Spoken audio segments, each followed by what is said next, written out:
What is a mixtape? You might have seen the term when you scrolled across your Instagram feed, or when one of your rapper friends tried to push his music onto you. Speaking of which, check out my mixtape collage. It's available on YouTube and SoundCloud. In mixtapes, artists take instrumentals that have already been released and write new lyrics and melodies to them. For instance, take a listen to Beyoncé's Upgrade You.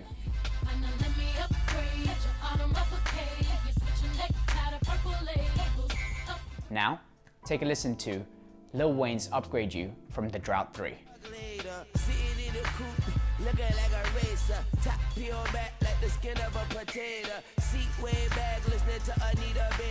So, why do artists do this?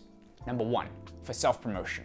By jumping on a popular beat, an artist can gain a fan following that they didn't have before. Number two, for expression. Sometimes certain samples and instrumentals are not cleared. And by giving the songs that they make out of these samples and instrumentals for free in the format of a mixtape, they can avoid copyright claims and also express themselves creatively. Number three, access to high-end production.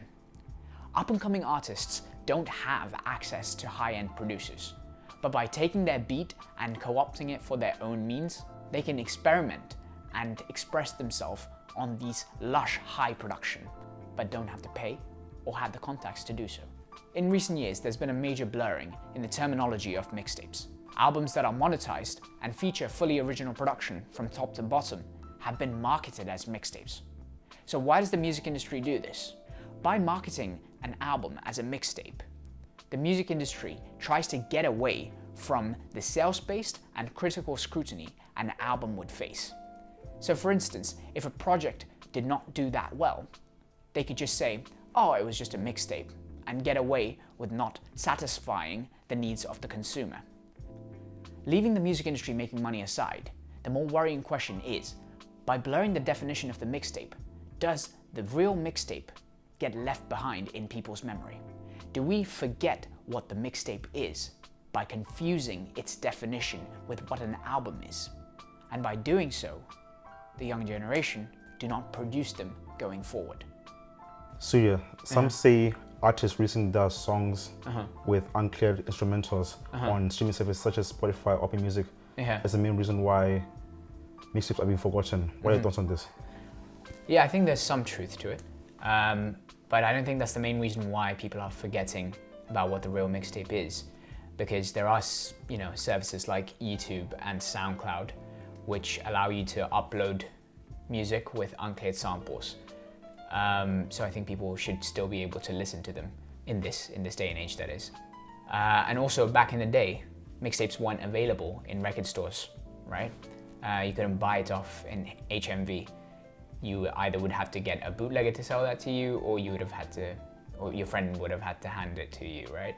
So it's always been an underground culture where the people who want to be in the know look for these great mixtapes and find the dope music. Yeah. As an artist, do you feel creating a mixtape might compromise your integrity and creativity as an artist? No, because I think it's a different form of experimentation.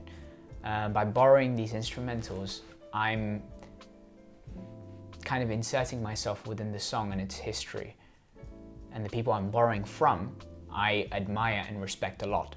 So by kind of almost collaborating with them, I'm able to expand on my creativity rather than compromise it.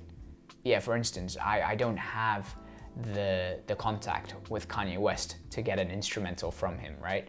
But by just taking his beat and refashioning it and making it into Any Given Sunday, I'm able to kind of expand my creativity by experimenting outside of my own production and being inspired to do things differently when it comes to music. Yeah. Touching on your upcoming mixtape collage, which instrumentals are you going to be using? I'm taking instrumentals from Kanye West, Pharrell, Ninth Wonder, just to name a few. But the more interesting thing is I'm digging from their mixtape catalog and their underground songs, so like their unreleased demos and things like that. People might not even have heard these beats So when they listen to the tracks from my mixtape, it'll be a fresh listen for them too. Looking to the far future, let's say 20 years. Yeah. Do you feel mixtapes are going to be forgotten? And if not, will it have a huge impact in artists become successful? Yes, I think it will. If it's not treated as a quick promotional tool, but if it's respected as an art form in itself.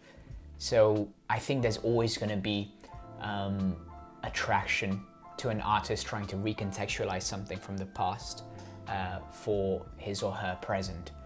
And yeah, I think if the artists of the future do that with the integrity that the mixtape format deserves, I think the mixtapes will live on forever. Okay, thank you very much, Surya. Great. Hope you learned something about mixtape culture today. Thank you for watching, and please feel free to check out my mixtape collage, available on YouTube and SoundCloud. We're out.